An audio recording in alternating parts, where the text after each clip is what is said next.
Eu quero que você abra a sua Bíblia. Hoje de manhã, eu não sou de falar a mesma coisa de pregar a mesma coisa sempre. Mas hoje, Deus está falando comigo muito nesse texto, mas muito mesmo, né? E eu vim até preparado para me pregar uma outra coisa, mas eu sei que não vai ser isso não. Então abre a sua Bíblia aí em Josué 7, né? Uma das coisas que nós temos que estar atentos é aquilo que o Espírito de Deus está falando.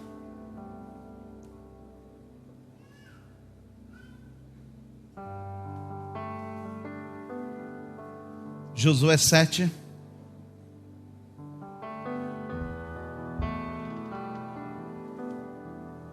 versículo de número 13.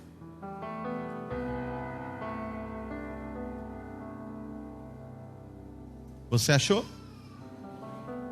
Diz assim: levanta-te, santifica o povo, e dize: santificai-vos para amanhã, pois assim diz o Senhor, o Deus de Israel: coisas condenadas há no meio de ti, ó Israel. Não poderás resistir aos teus inimigos, enquanto não tirares do teu meio as coisas condenadas. Feche os seus olhos, curva a sua cabeça por alguns instantes. Pai, nessa noite, a tua palavra ela foi lida aqui nesse lugar. Que o Senhor possa falar ao nosso coração aqui de uma forma clara, de uma forma poderosa, Deus. Envia os teus anjos aqui nesse lugar. Que seja removido aqui tudo aquilo que não é teu, Deus. Seja removido desse lugar. Toda a inquietação, em o nome do Senhor Jesus. Amém. Amém? Quando nós falamos de Josué, nós estamos falando da conclusão da promessa que Deus havia dado a Abraão. Nós estamos falando de um cumprimento de uma palavra. Nós estamos falando de algo novo que estava acontecendo sobre a vida de Israel.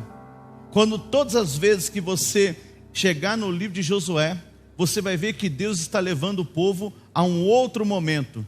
Deus está tirando o povo de andar ao redor da terra prometida. Deus está tirando o povo de uma terra árida e colocando aquele povo numa terra que emana leite e mel. Deus está fazendo algo diferente na vida de Israel. Após uma geração inteira morrer, Deus levanta uma geração que vai viver algo diferente. Josué, quando você entra no livro de Josué, você vai ver que Moisés, ele já não existe mais. Moisés é morto. O Senhor disse isso a ele, falou assim: ó, eu vou te matar no Monte Nebo. Você vai ver a terra, mas você não vai entrar nela.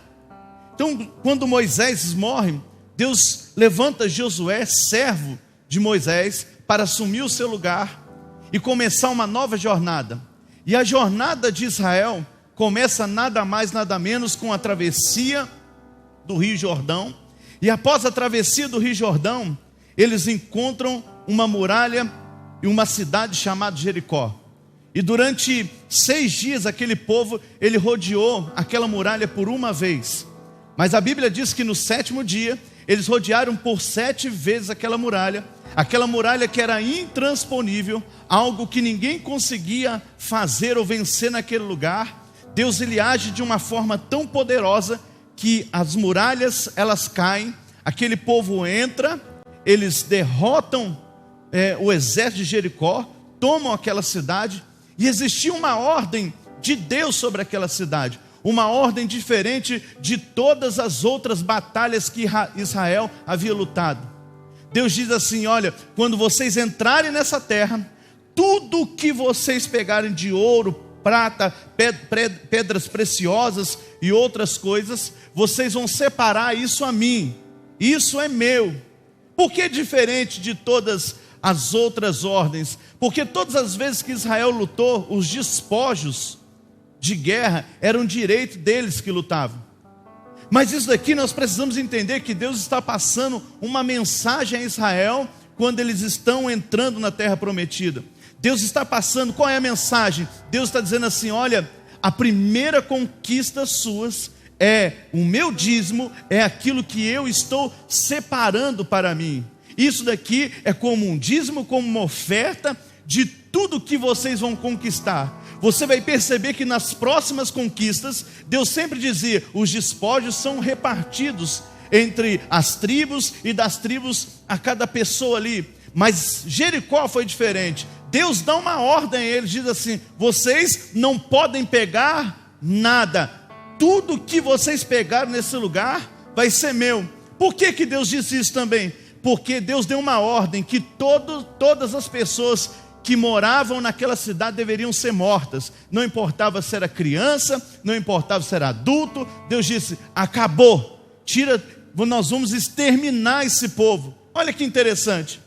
Então quando isso acontece, quando a conquista ela acontece na realidade, começa-se a levantar um desejo novamente, uma ordem de Deus vem para que eles possam lutar numa próxima cidade. E aí nós vamos chegar no capítulo 7. Essa cidade chama-se Ai. Deus diz assim, vocês irão até Ai e vão lutar lá. E aí antes deles fazerem, eles usam a mesma estratégia. Qual a estratégia? De enviar espias àquela cidade para saber como eles deveriam lutar, como eles deveriam proceder. Então os espias voltam de lá e dizem assim, olha, não precisa ir todo mundo naquele lugar, porque aquele lugar é menos pessoas. Se nós mandarmos uns 3.000 homens lá, vai ser o suficiente para nós resolvermos o problema. Eles estão, não mande todo o exército, deixe o pessoal descansando e vamos 3.000 homens. Deus tinha o quê? Uma palavra de vitória sobre eles. Deus tinha uma palavra que iria dar toda aquela terra a eles. Existia uma promessa, mas quando Israel vai lutar lá, a Bíblia diz que eles perdem a luta e saem fugidos. Eles saem correndo, apavorados, porque eles não conseguiram prevalecer contra o exército de Ai. Eu pergunto para você, Deus é mentiroso? Sim ou não? Deus não mente. Deus jamais vai mentir. Se Deus te deu uma palavra, Ele é fiador da palavra dele. Pode passar o tempo que for. Deus sempre vai trabalhar na sua vida para que aquela palavra se cumpra sobre a sua vida. Mas o que aconteceu ali naquele momento foi que eles não conseguiram vencer. Josué, ouvindo aquilo, rasgou as suas vestes, ficou indignado, e Deus disse para ele, por que está assim? Porque o Senhor prometeu, mas não cumpriu. Isso daí não está acontecendo. Deus disse para ele assim, tem alguma coisa que está errada no meio de vocês. Existe algo aí que não está certo. E enquanto não se for resolvido isso, eu não posso ser com Israel, eu não posso abençoar Israel. Enquanto isso não for resolvido, as coisas não podem mudar. Olha que interessante. Você já parou para pensar um pouco na sua vida? Já parou para pensar um pouco no que Deus está falando a seu respeito? A Bíblia diz que nós temos o sim dele em todas as suas promessas. Nós temos o sim de Deus. Nós temos uma palavra de Deus. Nós temos uma direção de Deus. E qual a palavra que nos governa? Uma palavra de vitória. Romanos 8,37, por exemplo, Paulo vai dizer aos romanos dizendo o seguinte, mas em todas estas coisas somos mais do que vencedores. Agora, sobre o que Paulo está dizendo que nós somos mais do que vencedores? Paulo está dizendo sobre a tribulação, sobre a luta, sobre a adversidade, sobre uma série de coisas. Lá ele está dizendo, nós somos mais do que vencedores. Ou seja, Deus está nos colocando em uma posição de vitória. Deus está nos colocando em uma posição de romper. Agora, verdadeiramente isso não acontece. E por que não acontece? Porque nós começamos a olhar para a nossa vida, nós começamos a olhar para as pessoas, nós começamos a olhar para uma série de coisas, e a nossa vida não vai, nós ficamos indignados, como Josué ficou indignado, e nós começamos a perguntar, por que é que fulano vai e comigo não vai? Porque às vezes está faltando em você algo que você precisa resolver. Às vezes Deus está falando conosco, nós não estamos ouvindo Deus falar. Acho que foi sexta-feira eu falei sobre Jó 33,14. E Jó 33,14 diz o seguinte, Deus, Ele fala em todo momento. Porém o homem não se atenta para aquilo que Deus está falando. Em todo momento Deus está falando. Agora nós não atentamos para aquilo que Deus está falando, ou atentamos, mas não damos ouvidos àquilo que Deus está falando. Deus, Ele quer, olha lá, pois Deus fala de um modo e ainda de outro, se o homem não lhe atende. Aí uma série de coisas, depois você lê lá, porque ele vai falar sobre que ele perturba no sono. É uma série de coisas que você lê depois lá na sua casa. Agora você precisa entender que a palavra de Deus é a mesma que estava sobre Israel. A mesma palavra que estava sobre Josué é a mesma palavra que está sobre a nossa vida. A mesma promessa que está sobre Josué é a mesma promessa que está sobre a nossa vida. E Deus, Ele quer que nós venhamos a viver aquilo que Ele tem. Agora, como nós vamos viver isso? Como nós vamos alcançar isso? Como nós vamos tomar posse disso? Nós precisamos entender algumas coisas que Deus vem e diz para Josué para resolver o problema. Ele diz assim: santifica o povo hoje. O que ele está dizendo? Em outras palavras, nós precisamos viver uma vida separada para Deus. Aquele que se faz amigo do mundo se torna inimigo de Deus, e aquele que se faz amigo de Deus se torna inimigo do mundo. Meu irmão, isso é sério. Deus não gerou você para você ser meio a meio. Deus quer você por inteiro. Você deve se separar. E você pode até dizer assim: eu não preciso disso, eu não preciso de nenhum benefício. Mas existem benefícios que Deus nos concede por ter uma vida separada para Ele. E uma das palavras que Deus Ele nos dá é que nós seremos felizes. Se você ler o Salmo de número 1, põe aqui, Salmo 1:1, você vai ver o que Deus está falando aqui. Veja só. Bem-aventurado, a palavra bem-aventurado quer dizer, alguns sabem, outros não. A palavra bem-aventurado quer dizer assim: feliz. Todas as vezes que você lê na Bíblia bem-aventurado, Deus está dizendo assim: seja feliz. E ele diz: feliz é um homem que não anda segundo o conselho dos ímpios, nem se detém no caminho dos pecadores, nem se assenta à roda dos escarnecedores. Deus está dizendo assim: existe a verdadeira felicidade, ela está em você viver uma vida separada. Nós precisamos nos separar. Nem todos os lugares foram feitos para nós estarmos. E às vezes nós não entendemos isso. Nós estamos vivendo uma onda em que tudo pode, eu posso fazer tudo que eu quero, porque está tudo certo. Então isso não é evangelho. Evangelho sem renúncia não é evangelho. Evangelho que não gera morte não é evangelho. No verdadeiro evangelho de Cristo, alguém precisa morrer. E quem é que morre? Morre o velho homem e nasce um novo homem. Nós precisamos entender o propósito de Deus na nossa vida, em termos uma vida separada para Ele. A separação vai gerar em nós bênçãos, avanços. E às vezes você não quer viver. Está dizendo: Israel, se separe para mim, viva para mim. Mas é como a palavra do Senhor, ela diz lá no livro de Amós, se não me falha a memória, muitas vezes nós agimos como amantes. Eu posso dizer uma coisa dura aqui, sim ou não? A própria palavra de Deus, ela diz isso. Ela diz que nós muitas vezes agimos como prostitutas.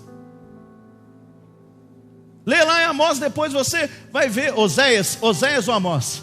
Acho que é Amós.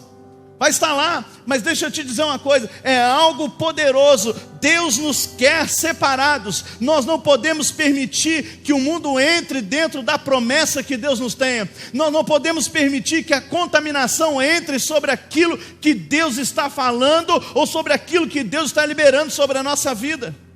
O problema é que Josué sai para lutar. o exército de Israel sai para lutar, e quando eles vão lutar, eles perdem. E por que eles perdem? Porque Deus deu uma ordem a eles: não pegue nada, não se misture com outra nação, seja um povo separado para mim. A função de Israel é ter uma vida separada para Deus. Nós aprendemos aqui com o apóstolo Rodrigo, e ele disse assim, o próprio Jesus, ele disse lá numa parábola, ele diz assim: eu não vim senão para as ovelhas perdidas de Israel. O que ele estava dizendo? Eu vim para Israel, mas eles não me quiseram.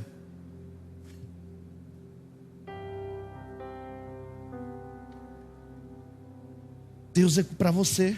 Ele quer que você tenha uma vida separada. E às vezes você quer estar na igreja, e você quer estar no mundo. Um dia você está correndo para Deus, outro dia você está correndo para o mundo.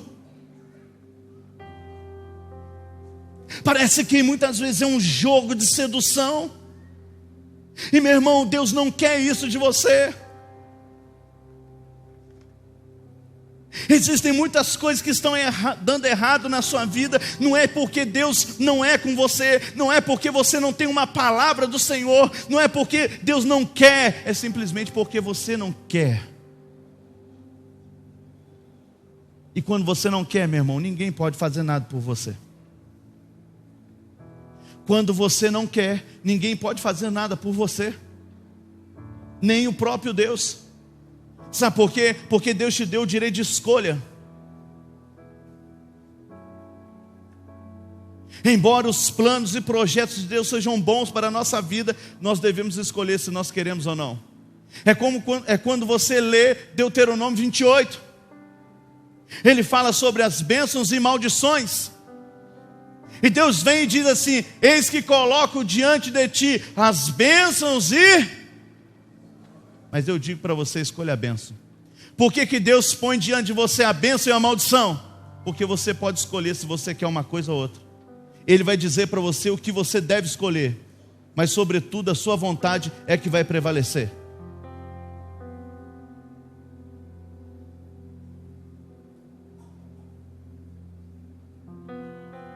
Então não é todo lugar que você deve frequentar, não é toda rodinha que você deve frequentar.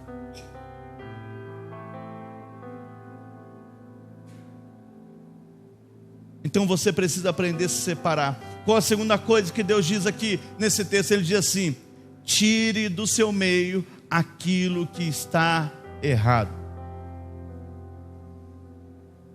Talvez essa seja a parte mais difícil de tudo, porque tirar aquilo que está errado significa muitas vezes tirar aquilo que eu gosto. Eu já disse aqui algumas vezes, eu já disse, se pecado fosse ruim, ninguém pecava.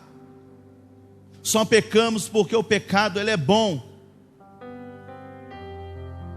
Ele é bom para uma parte. Qual a parte? A parte da carne, sentimentos, emoções, desejo. Mas ele destrói o meu espírito, ele arruína a minha caminhada, a minha aliança, o meu relacionamento com Deus. Então é muito mais uma questão de que você deve avaliar a sua vida. E existem coisas hoje que estão no meio da sua vida, existem coisas hoje que fazem parte da sua vida. Primeiro, jamais deveria estar na sua vida.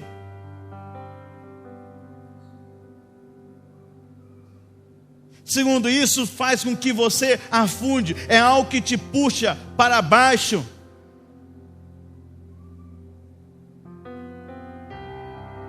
E nós temos que ter um entendimento disso.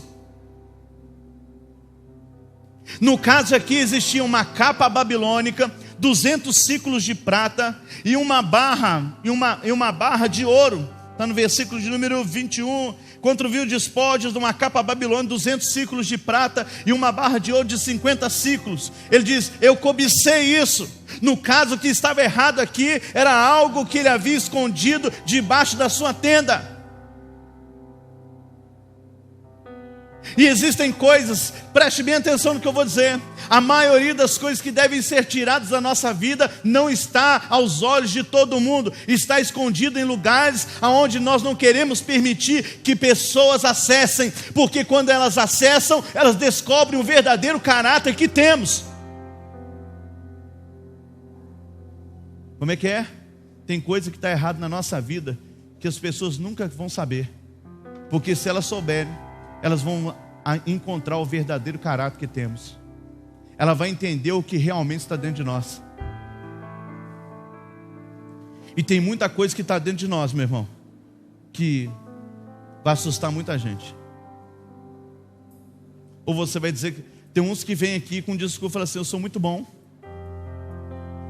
sou muito bonzinho, eu sou um cara legal, eu sou uma mulher legal, eu não faço nada de errado, eu sou uma pessoa bacana. Não, você pode ser bacana, legal, mas bom você não é. Não, você está dizendo algo muito forte. Não, o próprio Senhor Jesus, ele disse uma vez assim: ó bom mestre, ele disse assim: bom é Deus, rapaz. Outra vez Jesus, ele disse assim: olha, vós sendo maus, se o seu filho te pede um pão, você dá uma pedra a ele? Jesus está dizendo o quê? Que nós somos bons ou ruins? Está com dúvida? Tem um pessoal que está dividido. Fala assim: não é possível que eu sou ruim. É, você é ruim. Eu sou ruim. Eu costumo dizer assim: ah, eu sou justo. Nós somos justos dentro de uma injustiça. Porque por mais justo que você seja, você vai ser injusto.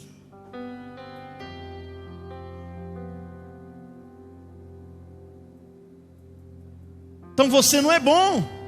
Existem coisas que estão escondidas aí, debaixo da sua tenda, ou seja, escondido dentro do seu coração, que se for revelado, mostra quem você é. E são estas coisas também, talvez seja a principal coisa que nós devemos tirar da nossa vida. Nós precisamos retirar isso, porque isso nos atrapalha em manter um relacionamento real com Deus. E nós estamos acostumados tanto a esconder isso, que nas nossas orações nós omitimos isso a Deus. Nem vou dizer que mentimos, mas omitimos. Nós não falamos para Deus. Às vezes nas nossas orações, e as nossas orações elas têm que ser, uma das ordenanças, uma das orientações de Jesus. Isso não significa que tem que ser assim, ok? Não existe um método para a oração. Mas uma das coisas, Jesus diz assim: olha, fecha a porta do teu quarto, entra em secreto e fala com teu pai que ele te vê.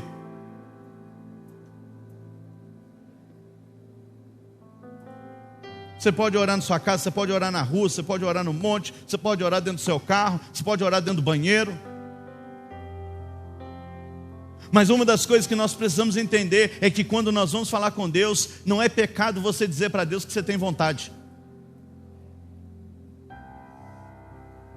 Como é que é? Não é pecado para Deus você dizer assim: Senhor, a minha carne está gritando. Se você falar isso para uma pessoa errada, a pessoa fala: nossa, então quer dizer então que você é carne pura, irmão. Vai querer até fazer um churrasco. Não. Agora você está falando com alguém que conhece, que é justo, que é misericordioso, que ama você e que vai ajudar você e vai fazer de tudo para que você caminhe junto com Ele. Então quando eu falo com Deus, embora eu esteja confessando as minhas fraquezas, ao mesmo tempo eu estou encontrando forças, o Senhor está me dando forças para avançar. Provérbios de número 28, verso 13 diz assim: o que encobre as suas transgressões nunca prosperará, mas aquele que as confessa e deixa encontrará misericórdia, ou alcançará misericórdia. Então o segredo da nossa vitória, das nossas conquistas, estão em confessar a Deus aquilo que está escondido em nós, porque aí nós vamos encontrar misericórdia. Aí você vai encontrar misericórdia. Mas muitas vezes nós estamos tão preocupados com isso, meu irmão. Nós estamos tão preocupados com isso que nós ficamos preocupados. Quando nós estamos falando com Deus, nós estamos preocupados com o que as pessoas vão pensar de nós. Nós temos que libertar você desse espírito que oprime a igreja, que oprime pessoas. Nós temos que libertar você desse julgamento de dentro da igreja, em que a igreja pensa sobre você. A igreja tem direito de pensar o que ela quiser, mas isso não determina o que você é para Deus. Pessoas sempre vão pensar algo sobre o teu respeito. Pessoas sempre vão falar a teu respeito. Se você fizer, vão falar que você fez e vão reclamar. Se você também não fizer, eles também vão reclamar. Eles sempre estão reclamando. Você acha que só isso dentro da igreja? No seu trabalho você vai ter problema com isso? Lá na rua da sua casa você vai ter problema com isso? Nem vou falar no meio da sua família, porque a sua família é uma bênção. Sua família é uma bênção. Estou profetizando pelo menos, né? Sua sogra é uma maravilha de Deus.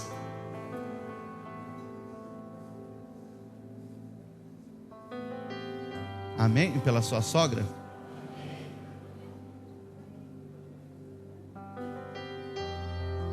Você viu que 30% da igreja respondeu, os outros 70%. Os outros 70%, alguma coisa aconteceu. O que será, gente, que a sogra? Fala para mim. Bom negócio, né? Sogra é um negócio esquisito, né, gente?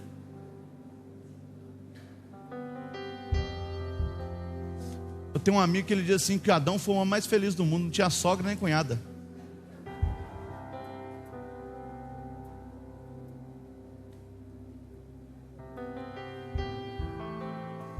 Verdade ou não é? Adão teve sogra? Sim ou não? Teve cunhada? Cunhado? Então pra você ver que é bom, né? Mas aí Adão pecou e acabou com a gente, né? Arrumou um monte de confusão na vida da gente. Vem um monte de coisa aí que a gente nem sabe para onde vem. Você casa e vê um pacote que você nem sabe o que tem dentro do pacote. Você abre e é surpresa. Você leva a mulher ou leva um homem, ao que você vai abrir lá, fala assim: trouxe meu cônjuge para cá. Bonitinho, você vai abrir, ao que você abre, pá! Tá lá aqueles negócios tudo, você fala assim, mas eu não casei com esse negócio. Eu falo assim, mas olha, você casou com uma coisa, agora você vai levar o que está junto com a outra coisa. Eu não estou mentindo não. Ou eu estou mentindo? Tem sogra que está falando assim, eu sou uma boa sogra. É. Você é maravilhosa. Ainda bem que você é sogra dos outros, né? Não é minha. Aí, né? Misericórdia, né? Sogra, rapaz. Misericórdia. Sangue de Jesus tem poder. É. Mas, meu irmão, a verdade é uma coisa só. Nós temos que tirar da nossa vida tudo aquilo que não é de Deus. Pode deixar, Cláudio, não tem problema não, obrigado. Tudo. Então você vai encontrar misericórdia, você vai encontrar favor, você vai encontrar avanço, você vai encontrar força. Quando nós abrimos o nosso coração para Deus, as coisas de Deus começam a funcionar na nossa vida. É isso que Deus está dizendo. Deus está dizendo assim, olha, esse cidadão chamado Acã aí, ele arrebentou com vocês, mas tira isso do meio de vocês, e aí eu vou poder ser com vocês novamente.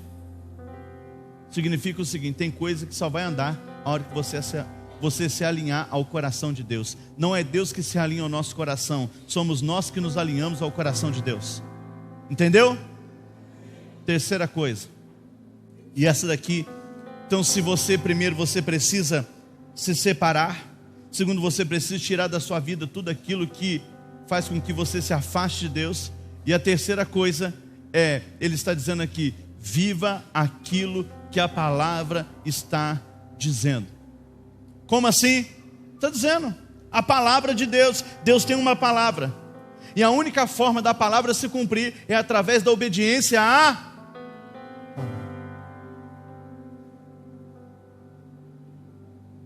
Eu já acho que eu já tirei isso da sua mente aqui, que para você tirar é uma coisa da sua cabeça, que é o seguinte: quem tem promessa não morre. Morre ou não morre? Morre, morre mesmo. É um jargão popular.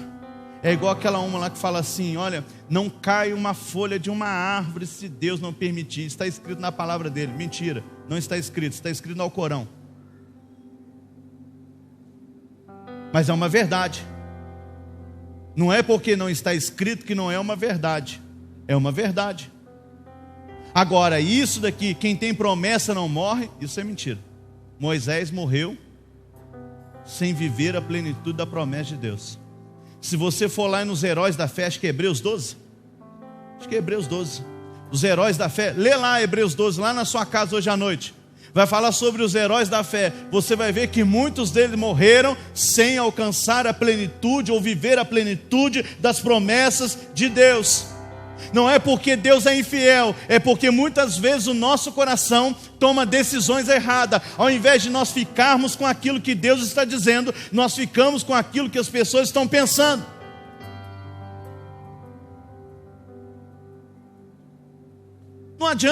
Não adianta você tentar ajeitar as coisas, porque não adianta, Deus não vai ajeitar. Hoje de manhã eu dizia assim: existe um pessoal dentro da igreja que não tem isso, só nas outras igrejas, que quando alguém é apertado acerca de algumas coisas, ele fala assim: Deus conhece o meu coração. Isso é uma desculpa para você fazer aquilo que está errado. E aí quando você é confrontado naquilo que você está fazendo, você se veste de uma roupa espiritual, de uma capa espiritual, você se veste de alguma coisa e você fala assim: Deus conhece meu coração, quem é você para julgar o meu coração? Não, a questão não é julgar nada. E outra coisa, quem é que disse? Não, onde está escrito que Deus ele vai, como é que eu vou colocar isso aqui? Que Deus sabe todas as coisas, mas vamos falar assim: Deus sabe por que eu fiz isso. Aonde está escrito que Deus vai quebrar o seu galho? Não, onde está escrito?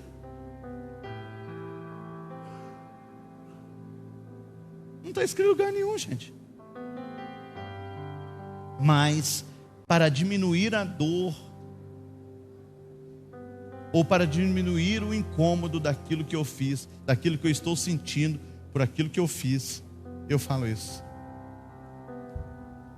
Eu sempre abro uma portinha para me esconder, para não fazer o que é certo.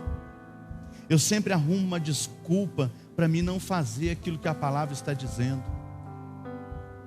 Eu não fiz porque um dia, por exemplo, eu não fiz. Por que você não fez? Eu não fiz porque alguém me aborreceu e me xingou, aí eu xinguei também. Eu estava muito nervoso, muito nervosa, aí eu falei. Não é assim que acontece?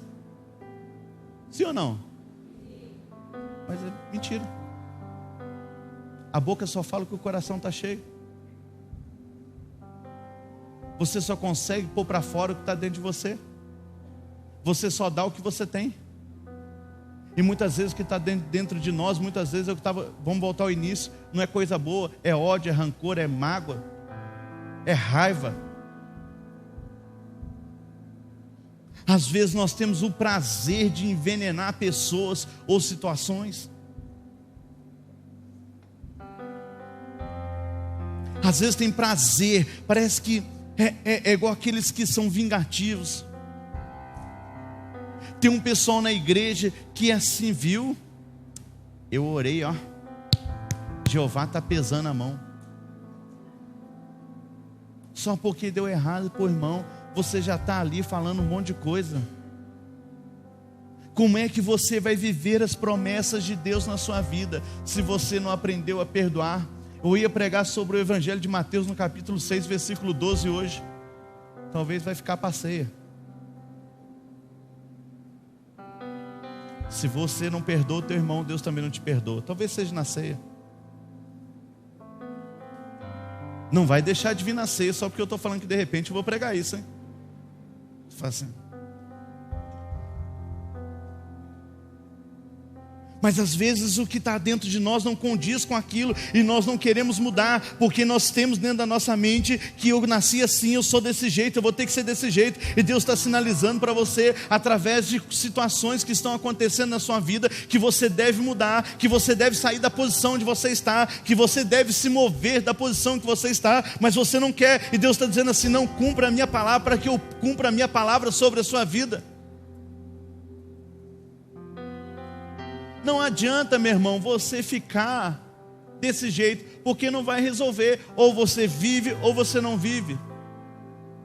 E a palavra é: Deus me entende. Deus não te entende.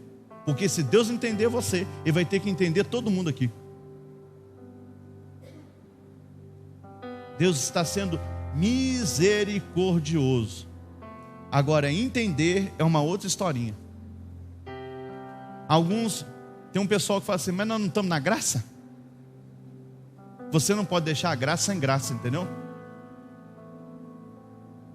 Você não pode usar a graça para você fazer algumas coisas que você não deve fazer. Viva aquilo que Deus está dizendo. Ele quebrou uma palavra que Deus disse, e ele foi derrotado. E o pior de tudo, as pessoas que estavam ao lado deles começaram a sofrer. Por quê? Porque eles quebraram uma palavra.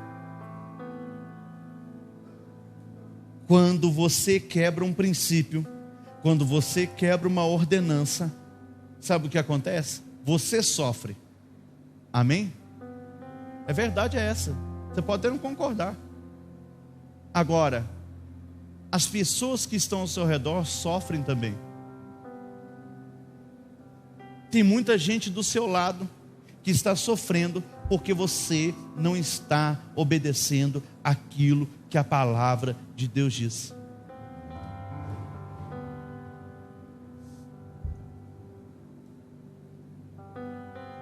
Imagine o seguinte: uma porta fechada.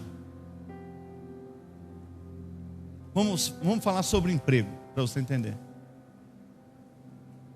Se dois trabalham numa casa, então todo mundo está acostumado com uma renda X. De repente, alguém fica desempregado. Não estou dizendo que ficou desempregado porque não obedeceu, ok? Estou dando um exemplo. Aquela renda que era para 1.000, ela cai para 500. Automaticamente, todo mundo que está dentro da casa vai sentir o impacto daquilo, não vai? Porque se você ia no supermercado, você comprava um bombom Nestlé, você vai ter que comprar um Garoto.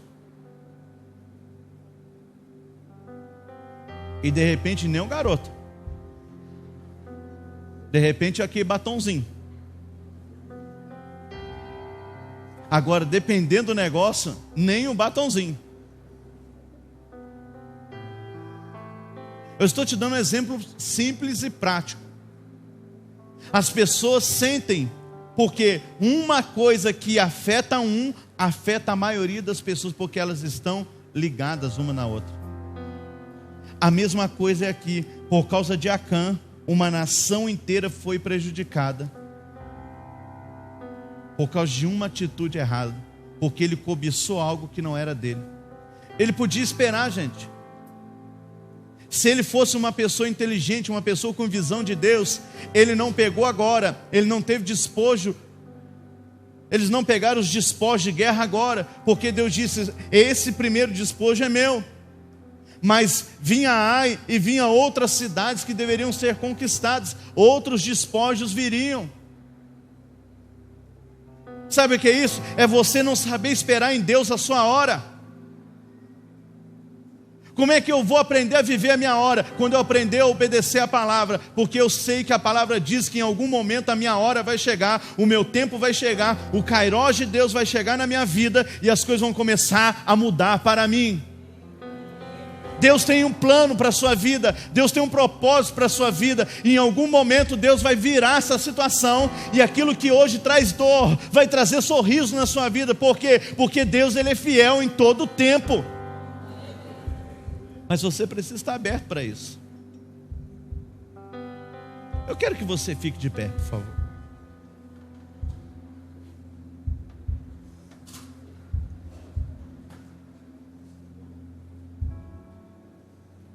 Feche seus olhos. Feche os seus olhos nessa noite.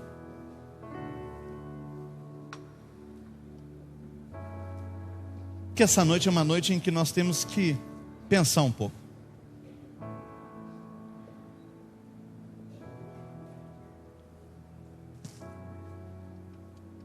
Pensar em quê? Pensar. Como está a minha vida? Como é que está a minha vida? Como é que está a sua vida aqui hoje? Como está a sua situação? Como? Como é que está?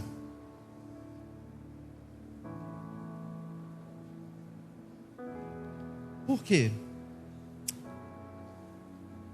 Porque o mesmo Deus que esteve com Josué é o mesmo Deus que está conosco. A mesma palavra que governa Ele, me governa.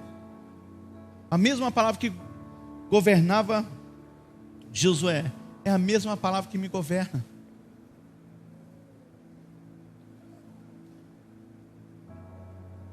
Uma das coisas que eu amo na palavra de Deus é Jeremias 29:11, porque ele diz assim: bem sei eu os pensamentos que tenho para vós, diz o Senhor dos exércitos, pensamentos de paz e não de mal, para vos dar o fim que desejais. Olha que interessante, Deus está dizendo assim: eu amo você tanto, eu quero você tanto, que eu sei que eu tenho coisas boas para você. Deus tem tudo para você. É uma palavra que está sobre nós, é um dos alicerces da nossa vida. É saber que Deus, Ele está desejando e Ele quer o melhor para mim. Ele quer o melhor para você. Mas para isso, meu irmão, eu tenho que me separar. Se separe. Você só vai ser feliz com Deus se você se separar. Se você quer viver meio a meio, não adianta. Você vai ficar aí desse jeito. Se você quer ser mais ou menos, a igreja vai tolerar você mais ou menos. Mas será que Deus vai tolerar você?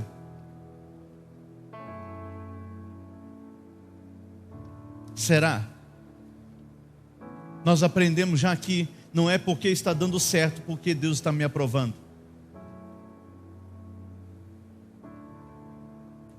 Depois você precisa pegar o que está errado, o que está escondido dentro de você, você precisa tirar. Tire da sua vida o que está errado. Tem coisas que Deus vai tirar, mas tem coisas que você precisa mandar embora. Me explica mais ou menos. Vou te explicar. Por exemplo, a palavra orgulho, ela está ligada de alguma forma à soberba. E Deus diz assim: Deus resiste ao soberbo, mas dá graça ao humilde. O que Ele está dizendo também? Ele está dizendo que isso é uma coisa que eu preciso mandar embora. Não existe oração para isso. Saia daqui agora. Sou eu que preciso tirar da minha vida. Tem coisas que Deus vai tirar da sua vida. Por exemplo, você também tem pessoas que você permite que entrem na sua vida, mas é só você que pode tirar.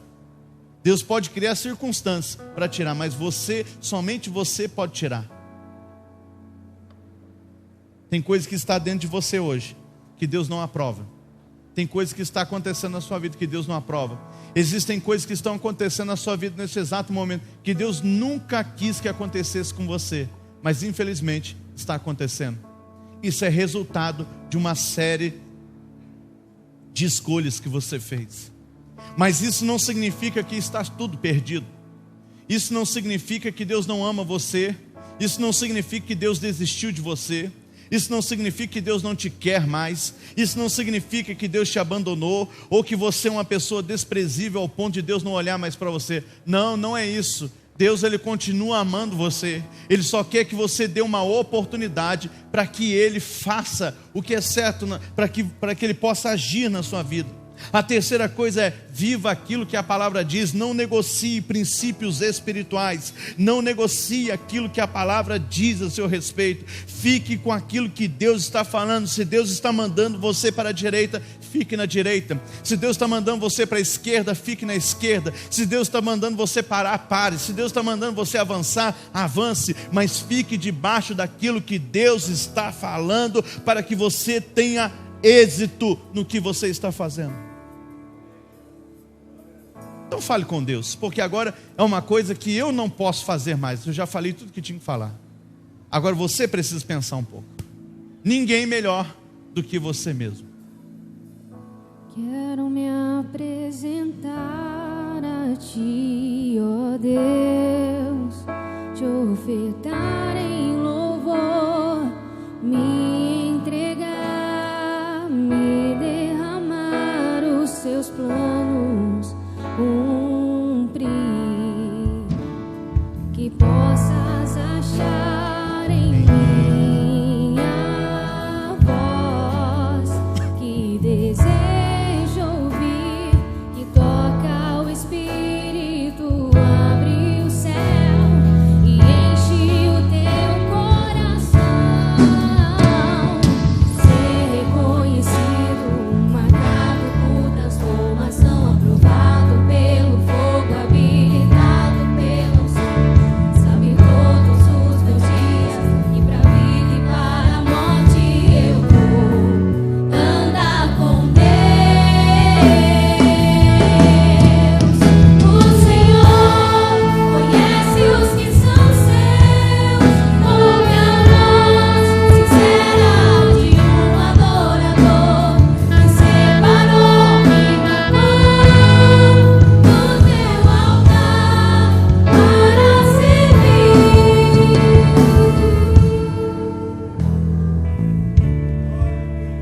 O Senhor conhece. Eu quero que você diga ao Senhor, diga a Ele, diga a Ele. Tem coisas que nós temos que pôr. Tira a capa, fala assim: olha, Acã falou, olha, a capa está debaixo da minha tenda, está escondida lá. Lembre-se de Provérbios 28:13. O que encobre nunca prospera, mas aqueles que a confessam a deixam. Sabe, hoje é um momento em que você precisa confessar. Não importa o que você fez, não importa, Deus não vai se escandalizar com o tamanho do que você fez. Nunca vai ser assim, absolutamente nunca, nunca. Pelo contrário, você vai encontrar misericórdia, você vai encontrar o favor de Deus, você vai encontrar a mão do Senhor sobre a sua vida. Você vai encontrar. Diga. Tem coisas que muitas vezes, meu irmão, muitas e muitas vezes não vai cheirar bem dizer, mas você não está falando para o homem, você está falando para Deus. Você está falando para aquele que formou você no ventre da tua mãe. Você está falando para aquele que te conhece, que sabe quem você é. Você está dizendo: Senhor, tem isso dentro de mim, eu me envergonho por isso. Eu me envergonho por isso. Eu tenho feito algo que não é correto, não é reto. Eu estou fazendo algo que não está certo. Mas sabe, peça perdão. Se arrependa hoje. Se arrependa. Deixe isso. Largue isso. Abandone isso. Fala para Ele: está escondido isso daqui em mim. Ninguém sabe disso, mas isso está aqui agora em mim. Mas eu não quero mais que isso permaneça em mim. Me ajude a sair disso. Me ajude a tirar isso da minha vida. Me ajude, me ajude. Diga mesmo. Diga para Ele. Talvez você está tímido demais. Você está preocupado com as pessoas que estão ao seu redor. Você está preocupado. Eu não estou aqui dizendo que você é isso, que você é aquilo, mas eu estou dizendo para você: diga para o Senhor. Fale para Ele. Fale para Ele. Fale. Ele não espera a perfeição de você. Ele espera de você uma atitude de arrependimento. Ele espera que você se arrependa. Não é perfeição, Nunca foi perfeição, irmão. Nunca foi perfeição. Nunca foi perfeição. Nunca. Não é sobre perfeição. Porque se nós fôssemos perfeitos, meu irmão, seria diferente. Mas hoje é uma noite em que nós temos que voltar ao princípio, ao lugar da onde Deus nos quer. Eu vou orar por você nessa noite, porque Deus ouviu a sua oração, e coisas vão mudar na sua vida, coisas vão acontecer na sua vida. O Senhor vai entrar com providência, com força para te ajudar. Ele vai te ajudar. Pai, no nome do Senhor Jesus, nessa noite nós oramos pelas pessoas que estão aqui. Nós pedimos, ó Deus, que o Senhor possa, nesse momento, tocar nessa pessoa, envolver essa pessoa. O Senhor conhece essa pessoa. E eu sei, meu Deus, que as palavras e os pensamentos dessa pessoa chegaram até Ti hoje. Ajude-os, ó Deus, a romper com o passado de dor, com o passado de decepção. Ajude-os, ó Deus, a avançar em suas vidas. Ajude-os, ó Deus, a alcançar e viver as promessas que o Senhor tem sobre a vida deles. Que o Senhor mude, meu Deus, as estações da vida dessas pessoas. Que o Senhor, meu Deus, cure os corações que aqui estão nessa noite.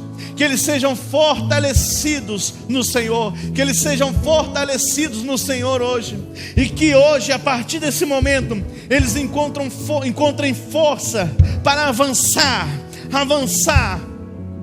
Porque o Senhor não tem propósito de vergonha, o Senhor não tem propósito de humilhação sobre a vida desta pessoa, mas existe uma promessa, existe hoje um propósito de honra, e o Senhor quer honrar os teus filhos. Então abençoe a vida dos teus filhos, abençoe a vida deles, abençoe tudo que eles façam, ó Deus, que eles sejam bem-sucedidos a partir de agora, no nome do Senhor Jesus. Sincera.